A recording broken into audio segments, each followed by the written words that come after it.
നമ്മുടെ Moina tank എല്ലാം clean ചെയ്ത് അതിലേക്ക് പുതിയ വെള്ളം നിറച്ച് പുതിയ കൾച്ചർ ഇറങ്ങിയിട്ടുള്ള സമയമായി. ഈ വല കൊണ്ടൊന്ന് കോരി നോക്കിയപ്പോൾ അതിൽ നിറച്ച് ദുഡ്ഡംസും അതുപോലെ കൊതുകിൻ്റെ കൂത്താടിയും മൊയ്ന വളരെ കുറവായിരുന്നു കേട്ടോ. അപ്പോൾ കിട്ടിയതെല്ലാം നമ്മൾ നമ്മുടെ ഗപ്പിക്കുട്ടന്മാർക്ക് കൊടുത്തിട്ടുണ്ട്. ഈ വല കൊണ്ട് എല്ലാത്തിനെയും പിടിച്ച് നമ്മുടെ ഗപ്പിക്കുട്ടന്മാർക്ക് കൊടുത്ത് നമ്മുടെ മൊയ്ന ടാങ്ക് എല്ലാം ക്ലീൻ ചെയ്ത് വെച്ചിട്ടുണ്ട്. ഇന്ന് നമ്മുടെ ഗപ്പിക്കുട്ടന്മാർക്ക് മൊയ്ന ഫീഡ് ചെയ്യാൻ പോകുന്നത് അപ്പൂസും കുട്ടൂസുമാണ്.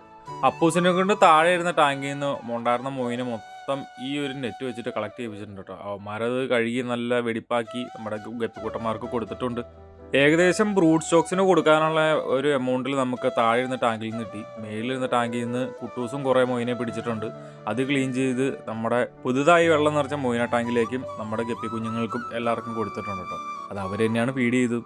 2 ദിവസം കഴിയുമ്പോൾ ഇന്ന് ക്ലീൻ ചെയ്ത് പുതുതായി വെള്ളം നിറച്ച മൊയ്ന ടാങ്കിൽ മൊയ്ന കൾച്ചറായി വന്നിട്ടുണ്ടാവും. വീഡിയോ ഇഷ്ടപ്പെട്ടാൽ വീഡിയോക്ക് ലൈക്ക് അടിച്ച് ചാനൽ സബ് ചെയ്ത് കൂടെ കൊടുക്കുക. എല്ലാവർക്കും ബൈ ഫ്രം ഗപ്പിക്കുളം.